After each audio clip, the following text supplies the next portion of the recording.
Entonces habíamos pasado haciendo como un repaso de todo lo que implica la conformación de un ecosistema, que en el fondo la diversidad que uno observa hoy en día es el resultado de procesos que han ocurrido en una larga escala de tiempo, que involucra la interacción no solamente de los componentes que están presentes en el ambiente, que es lo que llamamos abióticos, sino también lo que son respuestas a las interacciones con otros seres vivos. Porque ambos factores, o sea, los elementos que están presentes en nuestro entorno, que no tienen vida, como los otros seres vivos, influyen en cómo nosotros nos vamos a desenvolver en ese ambiente. Entonces, finalmente, el resultado de una diversidad específica que uno pueda observar en un lugar es producto de todas esas interacciones. Y que yo había mostrado esto, y que si nosotros nos vamos a esto, la historia evolutiva de la Tierra, que es todo este ciclo, ¿cierto? Todo este periodo corresponde a lo antes de la aparición de las estructuras duras, donde no tenemos mucha evidencia, pero que en historia evolutiva o en historia de la Tierra es la más amplia. Y todo lo que mayormente conocemos y de lo que encontramos mayor cantidad de literatura es esto. Y que dentro de eso, lo que nosotros podemos observar en la actualidad es producto principalmente del desarrollo de los últimos periodos. Y que esa diversidad, ¿cierto?, la representamos a través de estos árboles que son filogenéticos. ¿Y por qué estos árboles filogenéticos? Porque no solamente permiten poder visualizar la diversidad que nosotros tenemos en el presente, sino que también nos permiten poder establecer las relaciones. Y habíamos repasado el concepto de sucesión ecológica porque, como les había dicho, la diversidad no es estática, no es fija, porque las condiciones del ambiente van cambiando y eso va generando que en un ambiente definido, en un espacio determinado donde yo quiera analizar este proceso, a través del tiempo se han ido dando diversas diversidades en función de cómo va cambiando a través del tiempo ese sistema en particular. Y que ese recambio lo conocemos como las sucesiones ecológicas, que las que están mejor documentadas porque es más fácil visualizarlas, son las de los productores, pero que son la base que sustentan el recambio también de la diversidad de los consumidores y de los descomponedores, a su vez. Y habíamos hablado también de que producto de todas estas interacciones, ¿cierto?, los organismos se van adaptando. La adaptación es como el mecanismo, es como el proceso supremo de la evolución. Y que en general nosotros estamos mucho más familiarizados o conocemos, o la literatura se encarga más de documentar aquellas adaptaciones de carácter anatómico.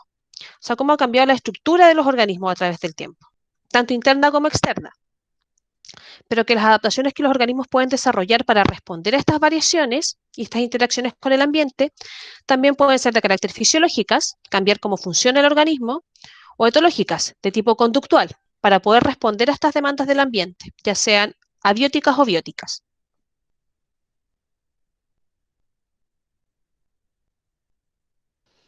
Habíamos mencionado algunos tipos de componentes abióticos. Bueno, hay diversos tipos, yo solamente mencioné algunos. Pueden ser el tipo físico-químicos, de los que yo aquí mencioné. Físico está temperatura, presión, el sustrato en sí, el espacio que ocupa el organismo también lo podemos considerar como físico.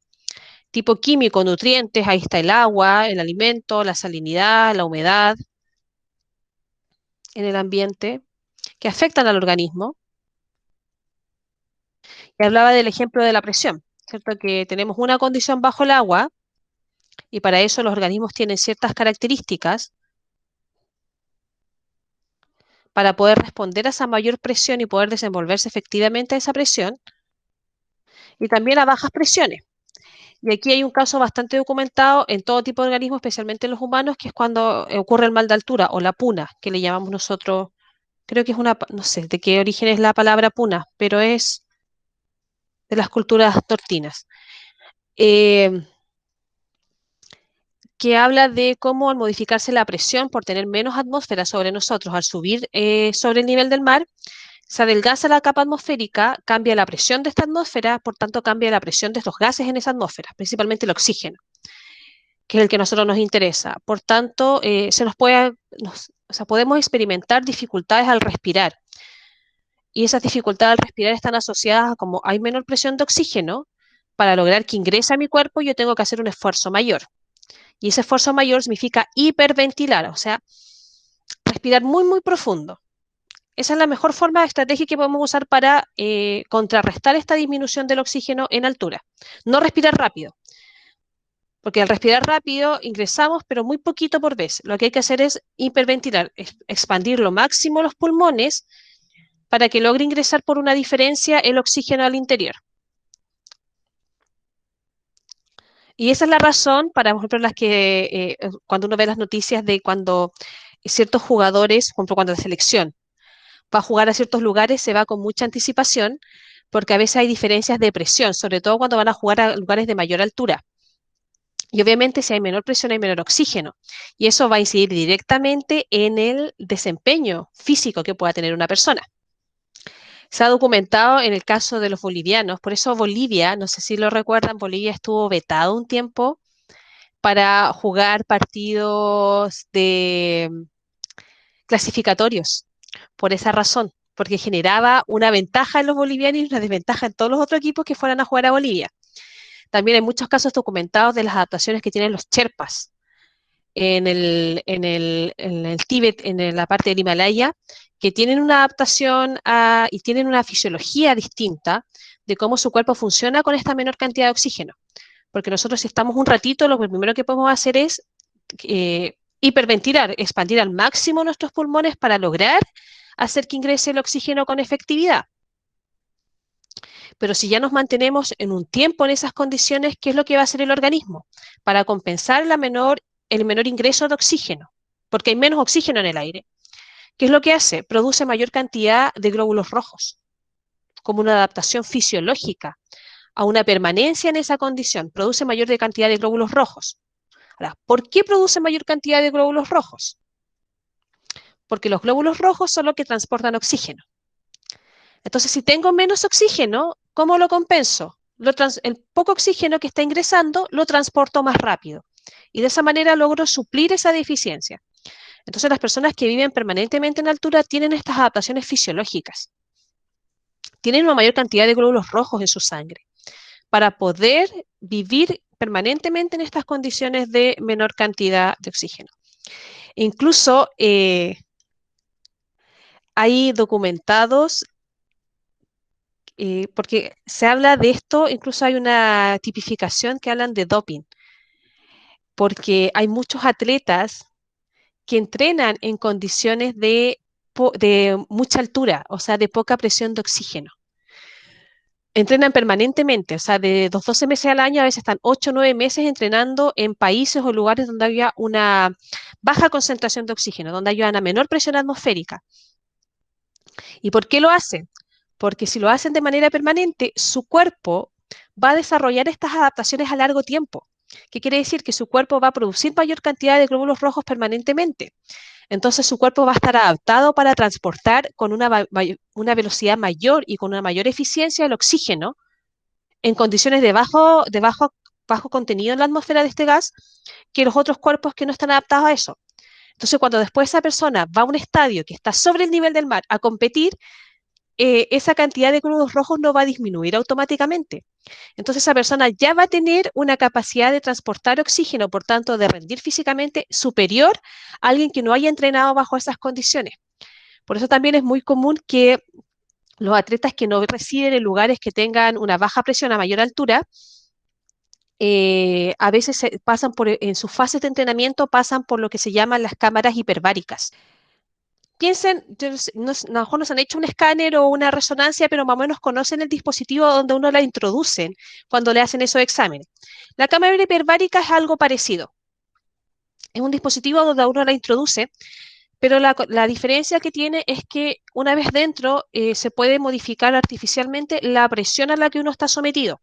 Se puede aumentar o disminuir con la intención de generar ciertas respuestas. Las cámaras hiperbáricas en un inicio se crearon para tratar una patología muy común, que si ustedes han ido al sur, zonas de Chiloé, Puerto Montt, se pueden fijar, por ejemplo, en los buzos mariscadores. Los buzos mariscadores a veces tienen en las manos, sobre todo en las articulaciones, como zonas hinchadas. Y eso tiene que ver con, le llaman el mal del buzo. Así como está el mal de altura, está el mal del buzo, que es someterse a altas presiones. Cuando uno baja en el agua, ¿cierto? Nosotros siempre hemos visto que cuando nosotros respiramos, los gases que se intercambian en esta respiración son oxígeno y CO2. El oxígeno entra, el CO2 sale. Pero cuando uno se sumerge en el agua y aumenta la presión, ¿cuál es el gas más abundante en el aire?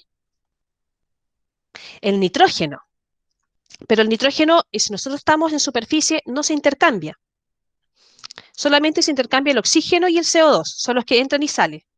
Pero cuando nos sumergimos, empieza a aumentar la presión. La primera señal que nosotros recibimos de ese aumento de presión es el dolor y el pito en los oídos, porque la presión del agua va presionando el tímpano hacia adentro. Entonces lo que tiene que hacer uno es apretarse la nariz y hacer como que sopla hacia afuera para compensar la presión. Pero si uno se sigue sumergiendo, al aumentar la presión, eso permite que el nitrógeno pueda ingresar a la sangre. Ingresa a la sangre.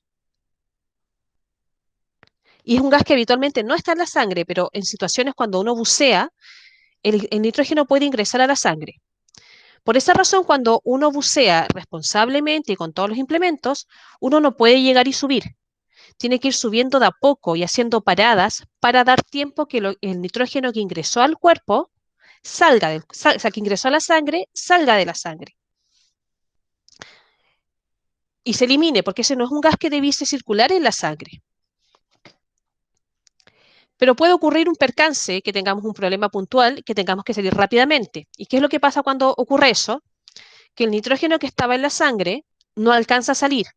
Y como al subir la presión disminuye, ese nitrógeno que se ingresó a la sangre en forma diluida se transforma en gas dentro de la sangre. Y principalmente eso se acumula en las articulaciones. Y van produciendo como estas protuberancias que uno puede observar en los buzos mariscadores, que obviamente no tienen esa precaución porque para ellos lo importante es producir, tener la mayor cantidad de inversiones para sacar la mayor cantidad de productos y venderlos. Entonces muchas veces ellos no tienen estas medidas de precaución. Entonces eso puede generar incluso la muerte instantánea, porque si circula por la sangre, ese gas circula por todo el cuerpo, puede circular al cerebro. Y cuando tienen esos accidentes, esas personas, porque por ejemplo, si yo estoy bajo el agua y se me aparece un tiburón, obviamente yo no voy a pensar, tengo que descomprimir, tengo que avanzar de a poco. Uno sube. Pueden ocurrir cosas puntuales que generan que uno tenga que emerger de golpe. Entonces, para eso, para tratar esa patología, a uno lo tienen que introducir en estas cámaras hiperbáricas. ¿Y qué es lo que hacen? A uno lo introducen en esta cámara, aumentan la presión para simular como a la condición donde uno estaba bajo el agua y después poco a poco la van disminuyendo, como que nos van sacando artificialmente a la superficie. ¿Para qué? Para hacer que el nitrógeno vuelva a diluirse en la sangre y después vaya saliendo poco a poco de ella. Nos introducen en estas cámaras hiperbáricas. Creo, hasta donde yo sabía, la que estaba más al sur de Chile está en Concepción, en el Hospital Naval. No sé si ahora habrá otra más al sur, porque no, son caras y no están en cualquier lugar. Pero también hay muchos deportistas o personas que se someten a esto para lograr un mejor rendimiento deportivo. Simular estas condiciones que yo les decía que algunos atletas generan entrenando en lugares con gran altura, por tanto con poca presión de oxígeno. ¿Y quiénes lo hacen habitualmente? Son los atletas de pista, sobre todo aquellos de distancias largas. Los que corren 5.000, 10.000 metros, si uno empieza a investigar, por ejemplo, yo me acuerdo haber leído no me acuerdo el apellido, pero un británico que ganó oro en las últimas Olimpiadas. Él entrena de los 12 meses, 9 o 10 meses está entrenando en un lugar muy puntual de África que tiene mayor altura, para lograr esta optimización del rendimiento. Y así como los humanos podemos desarrollar estas adaptaciones a esas condiciones puntuales, los otros organismos animales también lo hacen para poder lidiar con estas condiciones de aumento o disminución de las presiones y cómo los gases y cómo las condiciones afectan en eso. Entonces, finalmente, si nosotros empezamos a juntar todos estos factores que influyen y que van generando la variación a través del tiempo, es como, o sea, el proceso de adaptación es algo multifactorial, influye en muchas cosas. Entonces, finalmente, eso también nos ayuda como a valorar la diversidad que uno pueda percibir en un lugar, porque esa diversidad, esa riqueza, esa cantidad de especies que uno puede reconocer y sus interacciones son producto de la conjugación de muchos factores. Entonces, la alteración de cualquiera de ellos puede desequilibrar el sistema y tener resultados que quizás en el corto plazo nosotros no vamos a poder predecir el impacto que puede tener la variación de cualquier variable que haya generado esa diversidad específica en un lugar. Hablamos también de los componentes bióticos. La depredación, que ya la vimos en el caso cuando construimos las cadenas tróficas, competencia entre especies, simbiosis, especies que trabajan en conjunto, que cooperan entre ellas. Hay un libro muy bonito que se llama La vida secreta de los árboles. Bueno, y hay varios ejemplos eh, de cómo los árboles, por ejemplo, establecen relaciones simbiontes con una infinidad de especies distintas. Se conectan a través de las raíces. Y a través de las raíces, incluso se habla, me acuerdo que en una parte, no me acuerdo en qué asignatura, pero en una parte como que vimos algo eso de la internet a través, que incluso eran capaces de producir una cantidad de energía que si uno la explotara, podría alimentar varias viviendas. La comunicación que se establece entre las raíces de los árboles y puede abarcar una extensión territorial muy, muy grande. O sea, si nosotros estamos, por ejemplo, en el Amazonas, los árboles que están en la primera parte del Amazonas, antes que uno ingrese, están comunicados con los que están en las zonas más internas. Entonces, por ejemplo, si hay un incendio forestal en la periferia, esos árboles van a dar señales químicas a través de las conexiones de las raíces, cosa que finalmente todo el bosque entra como en una simbiosis colectiva. Incluso se pueden compartir nutrientes, algunas especies son capaces de liberar sustancias químicas que van en ayuda de los árboles que están expuestos en primera línea al riesgo, si por ejemplo están siendo depredados o hay una plaga, pueden secretar ciertas sustancias químicas que van en ayuda de aquellos que están sufriendo en primera instancia, siempre los que están en la primera línea literalmente del impacto, para hacer como que retroceda el riesgo. Y dentro de eso también son súper nobles los árboles, tienen relaciones altruistas, porque siempre ha sorprendido, por ejemplo, que cuando hay bosques muy tupidos, la luz no logra penetrar efectivamente a las zonas más bajas. Pero si uno se interna en esos bosques, uno igualmente encuentra una gran diversidad de especies viviendo en zonas bajas. Entonces, ¿cómo logran hacer uso de una luz tan débil? Y en muchos casos a esas especies les donan nutrientes los árboles más grandes que están en altura, porque ellos logran captar toda la luz solar y se transforman en donadores de nutrientes a otras especies que no logran captar totalmente la luz solar, por tanto no logran hacer efectivamente todo el proceso de fotosíntesis o lograr producir mediante fotosíntesis todo lo que necesita. Estos árboles son capaces de donarles nutrientes, entonces hay toda una red subterránea que uno no ve. Incluso ahora salió un documental, no está subtitulado en inglés, pero que habla que también estas relaciones también participan mucho los hongos. Se llama eh, Fantastic Fungi, se llama así, literalmente se llama el documental.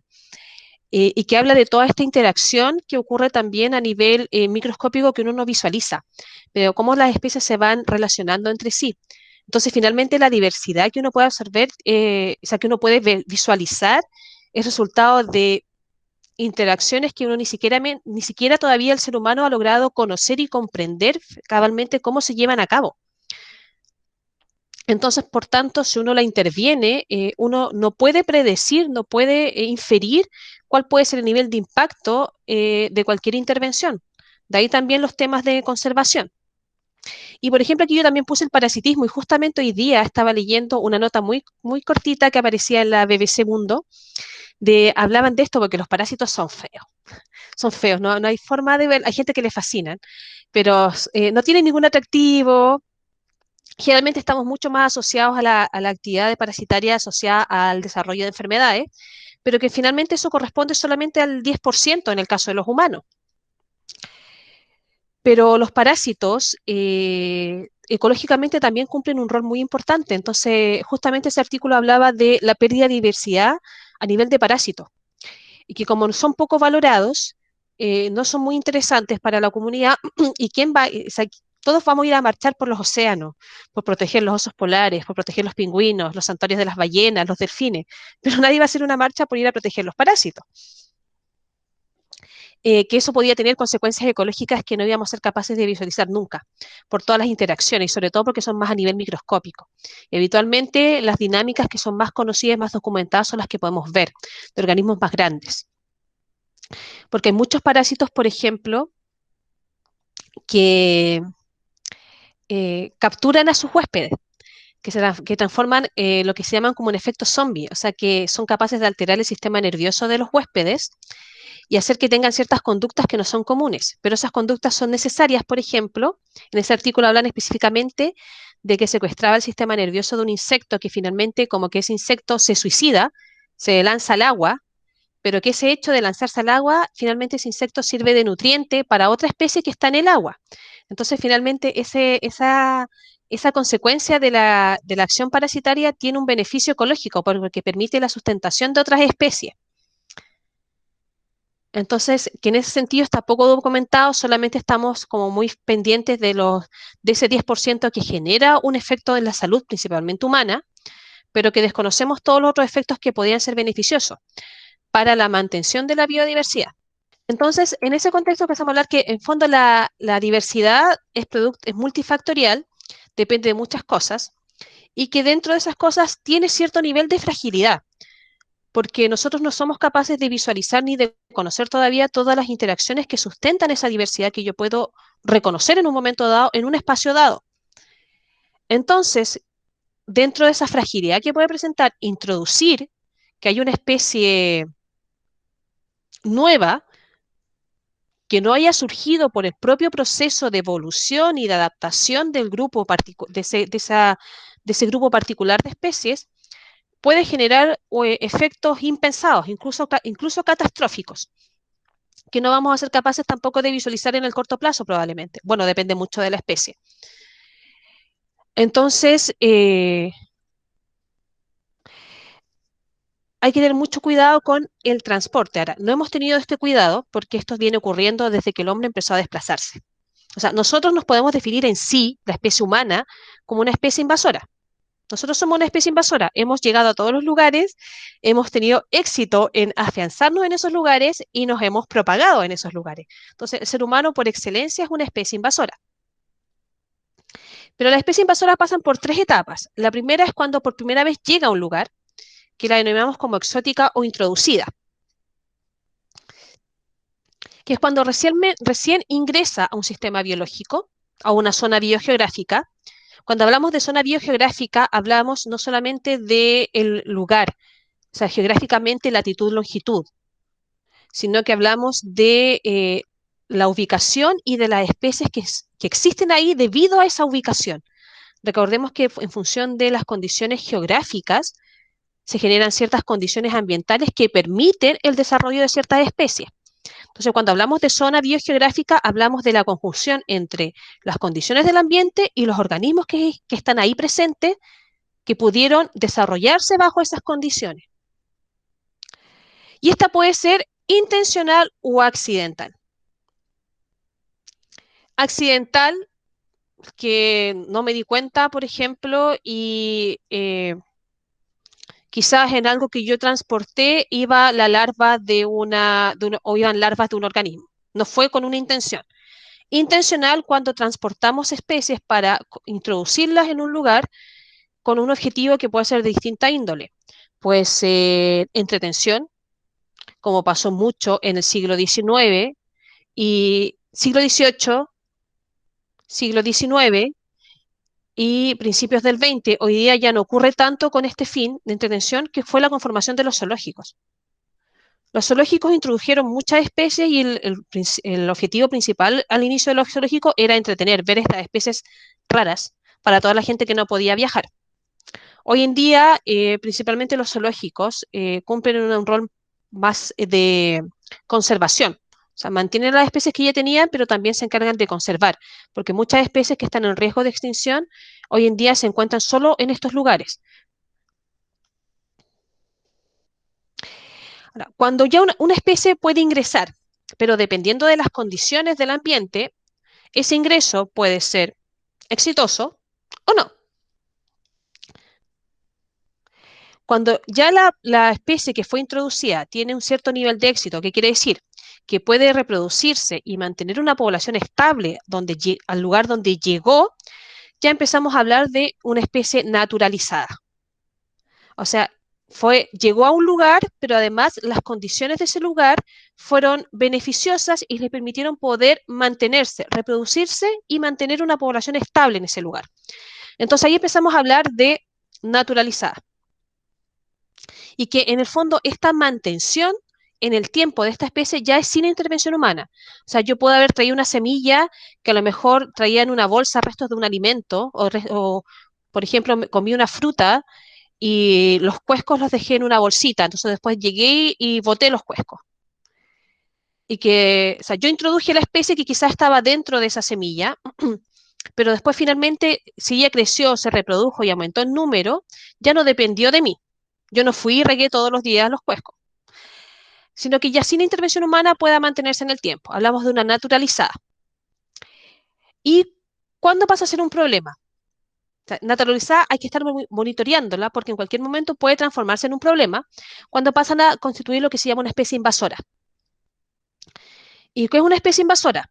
O sea, ya están naturalizadas, o sea, las condiciones en las cuales se encuentra son buenas para su mantención y reproducción en el tiempo y empiezan a reproducirse y a propagarse en gran cantidad. Y como empiezan a reproducirse y a propagarse en gran cantidad, empiezan a invadir otros hábitats naturales. Entonces, cuando ya estamos en ese caso, empezamos a hablar de especies invasoras. Y en ese sentido, como les decía, nosotros somos una especie invasora, por excelencia, y que hemos causado estrago en varios ecosistemas. Por ejemplo, ¿qué ecosistema nosotros afectamos? En Australia y Nueva Zelanda, la llegada del ser humano acabó con toda la megafauna aviaria que existía en esos lugares. Sobre todo, este caso está mucho más documentado en Nueva Zelanda. Toda la megafauna aviaria fue eliminada por consumo humano. Las mataban para comérselas. En parte también, sí, lo leí, pero es un cementerio. Pero seguramente deben haber quedado ahí producto del desplazamiento.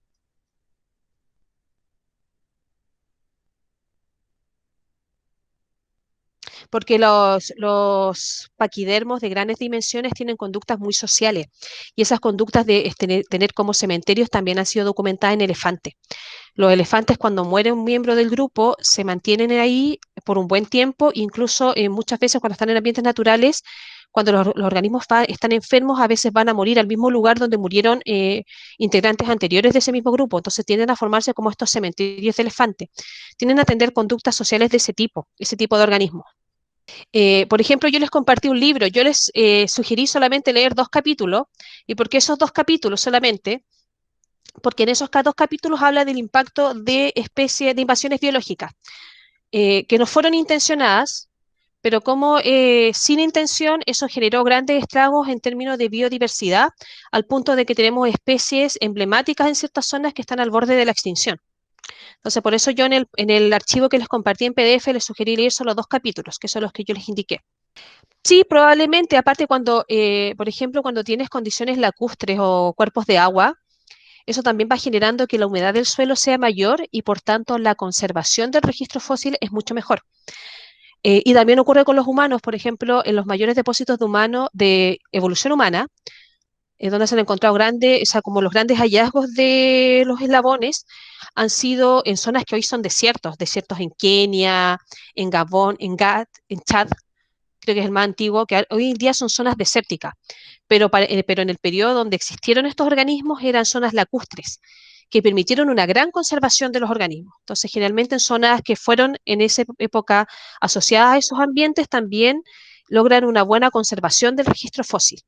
Y, por ejemplo, porque uno siempre habla de la conciencia, de varias conductas como que traduce solamente al humano, pero conductas de este tipo de conciencia de la muerte, de solidaridad, de sentido de trascendencia, también se han podido documentar en otras especies. En el caso de las aves también, porque los mamuts son más cercanos a nosotros, son mamíferos, pero en los casos de aves, por ejemplo, también se ha identificado que hay especies de aves que cuando muere alguien del grupo, también se reúnen alrededor de ese organismo y cambian su patrón de canto, como que tuvieran un ritual mortuorio frente a la pérdida de un integrante de su grupo.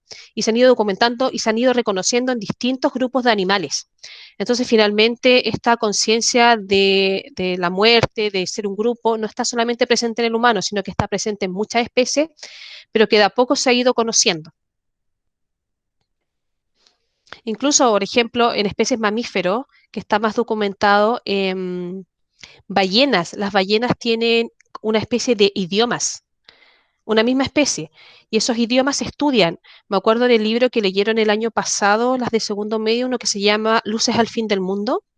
Hay un capítulo que habla de una científica extranjera, pero que trabaja en Chile, y que precisamente ella estudia el canto de las ballenas. Y ahí hablan de que una misma especie de ballenas, dependiendo de la ubicación geográfica, va desarrollando como dialectos dentro del patrón de canto, que se pueden reconocer como idiomas dentro del grupo que vive en una zona geográfica determinada. Entonces, finalmente, nosotros recién estamos empezando a comprender toda la diversidad de cosas que pueden darse en el mundo animal fuera del humano, porque tendemos, por mucho tiempo la ciencia ha sido muy antropocéntrica y como que todo lo trata de explicar en función de lo que el humano proyectarlo en el resto. Y estamos reconociendo muchas cosas que creíamos que eran exclusivamente humanas, que no están así, que son parte integral de lo que es el mundo animal en general. Sí, sí, incluso hace poquito salió una noticia de esa orca. La Yanade me está hablando de la orca, no sé si recuerda la noticia de que nadó varios días con su cría muerta. Salió hace poquito una noticia de que habían vuelto a detectar a esa orca que tenía una nueva cría. Porque generalmente a veces muchos cetáceos están marcados para poder hacer el seguimiento y salió la noticia que ya había tenido otra cría. Pero esa sensación de pérdida de una cría también se da en otro ecosistema, no es algo netamente humano, ese duelo está muy presente en otras especies. Y en el caso de las ballenas, es que yo creo que las ballenas hay más documentación también porque son más atractivas, pero por ejemplo también hay también muchas conductas altruistas y no altruistas de cetáceos marinos. Hay casos de, por ejemplo, una ballena, eh, una persona que está en el agua y una ballena que se pone como barrera frente a un tiburón que estaba nadando en la zona para proteger a la persona que estaba ahí. Así como también hay casos de, han visto videos a veces de surfistas, donde de repente va el surfista así, del video de la ola, y salta un delfín y lo bota. También hay videos así. Pero hay muchas evidencias de conductas altruistas que a veces no son exclusivamente dentro de la misma especie, o conductas de duelo, sino que se transfieren a otra especie. Y que se están investigando y que están abriendo como la percepción que tenemos del mundo animal fuera de lo que es solamente lo humano. O sea, que también hay muchas conductas que creemos que son exclusivas nuestras que no son tan exclusivas. Ahora, como les decía, esta historia empezó hace mucho tiempo, desde que el hombre empezó a transportarse, porque antes ocurrían espontáneamente. Así como, como se ha visto, por ejemplo, que muchas aves que estaban en ambientes continentales migraron y lograron establecerse en las islas y formar especies nuevas en las islas. Pero esos son procesos normales de introducción de especies que van siguiendo una dinámica y un ritmo de tiempo que las especies son capaces de sobrellevar en términos evolutivos. Pero desde que el hombre se empezó a movilizar, ese ingreso de especies ha empezado a aumentar sistemáticamente en el tiempo y obviamente no respeta los ritmos de adaptación que requieren las especies para ir acomodándose a este ingreso. Y la culpa principalmente del transporte. Los primeros transportes, ¿cierto? Los periodos de colonización. Y dentro de eso, las primeras invasoras que llegaron son las ratas, acompañando a los humanos. Y yo pensé que salía en otro libro, pero me parece que en el libro que leímos el año pasado en Evolución hablan de esto, de las ratas, en el Crónicas de la Extinción, parece que hablan. Y de cómo al ingresar, como eran más efectivas, porque son ratas de ciudad, o sea, son ratas que vienen acostumbradas a déficit de alimento, a buscar estrategias para lograr sobrevivir, y se ingresan a ambientes donde las especies son más pollitas, podríamos decirlo así, son como más inocentes, no, vivían en un ambiente más natural, obviamente tienen estrategias mucho más eficientes y terminan desplazándolas, al punto de llegar a eliminar completamente algunas poblaciones locales. Pero las ratas son algo accidental, no intencional, son parte de la fauna propia de los viajes en barco de la época y de épocas actuales también probablemente. Pero también hay muchas inclusiones intencionadas que se hicieron en esa época. Se introdujo muchos organismos animales para sustentar la alimentación humana. Evidencias, por ejemplo, de esto a menor escala hay muchas, si alguien quiere interiorizarse con lo que ha pasado en Juan Fernández.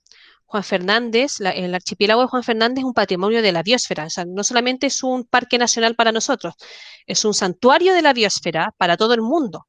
Por tanto, como lo postulamos a eso, tenemos ciertas exigencias que cumplir. Tiene un asentamiento humano que tiene ciertas regulaciones, pero el principal problema no han sido los humanos, sino que han sido los animales que se llevaron para sustentar la alimentación humana, que han causado estragos en la diversidad de especies en Juan Fernández. Ya sea por el pastoreo, que se alimentan de plantas importantes, que ya tienen una diversidad baja, las islas tienden a tener un alto nivel de endemismo, especies únicas que se encuentran ahí y en ningún otro lugar del mundo. Juan Fernández es uno de ellos. Entonces, el pastoreo es una actividad para alimentar a las cabras que se han llevado para alimentarse los humanos, ha generado grandes problemas. Pero esa industria es necesaria, es necesario introducir esos organismos si queremos sustentar la vida humana. Entonces ha habido todo un tema con el control, que es mucho más evidente y tiene mucha documentación, por ejemplo, en Juan Fernández, porque es un ambiente más reducido. Pero que ha ocurrido a gran escala en todas partes. El hombre a donde ha llegado ha ingresado animales para sustentar su alimentación o, como les decía en el caso de los zoológicos, ha transportado animales para el entretenimiento humano. Y si esos organismos al llegar a esos lugares encuentran condiciones favorables, rápidamente una especie introducida que se categoriza como exótica puede pasar a ser naturalizada y si encuentra condiciones más óptimas todavía puede expandirse y transformarse en una especie invasora. Casos también como estos hay documentados, por ejemplo, que se han introducido especies para, o sea, hay exceso de cierto vegetal. Entonces a alguien se le ocurre la genial idea, introduzcamos la especie que se alimenta de ese vegetal para controlar la población de ese vegetal, porque se está expandiendo y está ocupando el espacio de otras especies vegetales, de otros productores. Entonces traigamos el animal que se alimenta de. Y como esa especie ya está en gran cantidad, introducimos el animal que se alimenta de ella. Y finalmente, como tiene tanto sustrato, tanto alimento, esa especie que introducimos termina transformándose en plaga y tenemos que introducir una segunda especie para controlar a la especie que introdujimos en primera instancia, para controlarla a ella. Y así es como se han generado grandes desastres ecológicos. Eso es lo que nosotros podemos manejar, pero también hay muchas especies que nosotros no podemos controlar o que no podemos tener conocimiento cabal de que la estamos transportando, que nos estamos transformando en un vehículo para la especie invasora. ¿Y cuáles son esos otros? Por ejemplo, el fouling. El fouling es todo lo que se adhiere a los cascos de los barcos. Todas estas cosas que están adheridas a la pintura de los barcos son organismos que se consideran fouling. Entonces yo puedo tener un barco anclado en Valparaíso. Entonces todo el fouling que va a constituir lo que está pegado al casco del barco va a ser organismos que están presentes en la región de Valparaíso. Pero si después ese barco zarpa y se va a Nueva Zelanda, todas estas especies que viajan con el barco como parte del fouling pueden después, si al llegar a Nueva Zelanda las condiciones son similares a las de Valparaíso, esas especies pueden asentarse y reproducirse y adherirse a una roca en una playa de Nueva Zelanda y terminan transformándose en una especie exótica que puede después pasar a ser naturalizada o invasora. Entonces el fouling es algo que es difícil de controlar, pero que también ha generado la incorporación de muchas especies simplemente por el transporte, sin ninguna intención. Sí, también tiene que ver con los castores, que también son un gran problema, lo que pasó en el sur de Chile. Y el problema es que las medidas que se tratan de implementar a veces encuentran barreras con los animalistas, porque a veces hay medidas que hay que adoptar que son drásticas. pero hay grupos que se oponen, políticamente es incorrecto, pero finalmente te queda el problema de que ya si los mantengo, va a arrasar o va a generar un gran problema de biodiversidad. Entonces, ¿qué priorizo? Y ahí se generan problemas de índole políticos, éticos, en cuanto a diversidad. Entonces, por ejemplo, hoy en día se han desarrollado compuestos, o sea, pinturas y toda una serie de productos para el tratamiento de los cascos de los barcos anti-fouling, para disminuir esto. Este es un caso extremo, si este barco debe haber estado anclado mucho tiempo para llegar a acumular esa cantidad de fouling. Pero para evitar esto y que se incorporen especies. Entonces hoy en día ya no es tan evidente el fouling, pero por ejemplo hay algunas especies, hay ballenas, uno puede observar ballenas que a veces tienen incrustados organismos en su piel.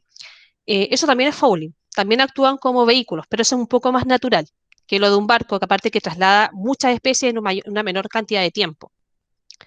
La otra forma en que se ha producido una gran incorporación de especies es por el ballast. ¿Qué es el ballast? Los barcos, sobre todo los de mayores magnitudes, para lograr mantenerse estables en el agua, tienen tanques con depósitos de agua para lograr mantenerse estables. Entonces, esta agua la van recambiando cada cierto tiempo. Entonces, llegaron a Valparaíso, botaron el agua del ballast, llenaron de nuevo estos tanques y la llenan con agua de mar. No es un agua especial, es simplemente para mantener el balance. ¿Cuál es el problema? Pensemos que viene un barco de Vancouver, Columbia Británica, Canadá. Llenó sus tanques de agua de balance, que es el ballast, en Vancouver. Vino, transportó y llegó al puerto de San Antonio. Desembarca toda la carga que tiene, desocupa sus tanques, bota todo el agua que traía desde Canadá y la llena con agua del puerto de San Antonio. ¿Cuál es el problema? Que en esa agua no va solo agua, sino que muchas veces van larvas de peces, o estadios más pequeños de algunos organismos, van gametos de algunas especies, van algas que no podemos ver. Entonces, finalmente, al cambiar el agua en ciertos lugares, pueden incorporar especies que no estaban presentes en ese ambiente. Y si las condiciones en ese ambiente son óptimas, finalmente esas especies pueden desarrollarse, reproducirse y mantenerse y crecer en el tiempo en ese ambiente. Y se corre el riesgo de incorporar una nueva especie invasora. Medidas, por ejemplo, hay países que son súper rigurosos. Australia es uno de los más rigurosos. Australia tiene una legislación que tiene absolutamente prohibido hacer recambio de agua de balas en su mar, incluso dentro de la zona económica exclusiva. O sea, él tiene un límite. Si tú vienes a dejar o a recoger algo, Australia, si quieres hacer recambio de agua, tienes que hacerlo a tantas millas, a tantos kilómetros de mi costa. Una vez ya ingresado en eso, no puedes hacerlo, sino la multa es millonaria. Para evitar, sobre todo en ambientes como Australia, que son como continentes islas que tienen diversidades muy únicas. Entonces, Australia es uno de los que tiene las legislaciones más rígidas frente a esto para evitar la contaminación. Nosotros estamos aprendiendo sobre la marcha y uno de los problemas que se está generando, por ejemplo, en esto, es por el aumento de turismo, sobre todo en la zona austral, la zona de la Antártica, y que se genera mucho recambio de agua por balas. Hay muchos circuitos turísticos ahora para ir a la Antártica y generan problemas porque se están introduciendo especies vía balas. Y eso sumado al cambio climático que debilita las condiciones está generando condiciones favorables para algunas especies. Entonces se están generando regulaciones para evitar esto. O sea, que en aguas internacionales o generando mecanismos de purificación para que las aguas sean llenadas en un lugar y después si se vacía, sean vaciadas en el mismo lugar, para evitar la introducción de especies. Porque recién se está estudiando el impacto de los balas a nivel mundial. Y bueno, también tenemos el transporte aéreo. El transporte aéreo masificado también genera esto. Entonces, aquí también es importante entender por qué la existencia de ciertas regulaciones. ¿Por qué en las aduanas, por ejemplo, en nuestra aduana hay funcionarios del SAC, Servicio Agrícola Ganadero? ¿Por qué en las aduanas portuarias, aeroportuarias, en las terrestres, como las que nos conectan con Argentina, Perú, hay funcionarios del SAC? Para evitar el ingreso de ciertos elementos que en su estructura, sin nosotros tener ninguna intención, sin conocerlo, puedan transportar larvas, esporas de organismos que no están presentes en nuestro territorio y que si se dejan pasar pueden llegar a constituir a futuro una posible especie invasora.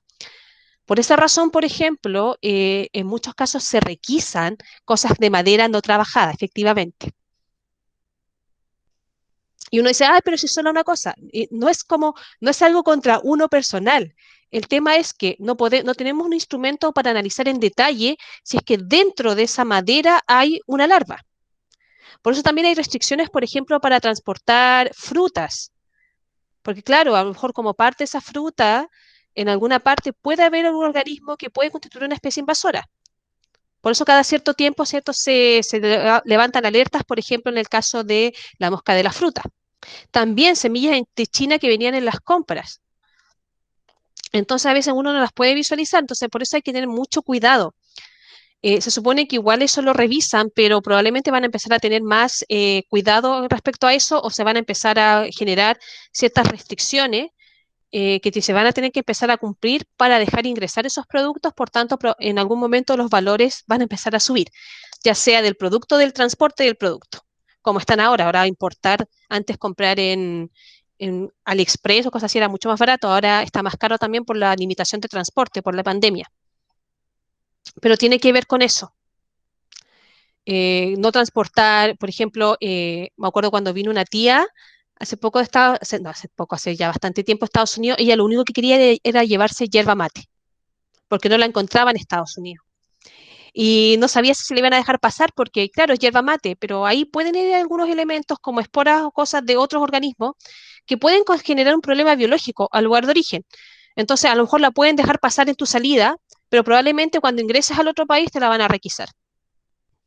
Y tiene que ver con eso, con poder controlar estas especies invasoras y evitar que causen estragos, sobre todo en lugares como Chile. Nosotros somos como un país isla. Tenemos muchas barreras biológicas que nos transforman como en un sistema biológico tipo isla. Tenemos la cordillera, tenemos el desierto y todo mar por el otro lado. Entonces, por eso la diversidad tan única de Chile. Entonces, somos un ambiente que tiene una alta vulnerabilidad frente a los impactos que puede causar la introducción de especies. Entonces, cuando les requisen nuevamente material, no reclamar porque ustedes saben que tiene una intención que es resguardar nuestra biodiversidad y evitar más introducción de especies invasoras.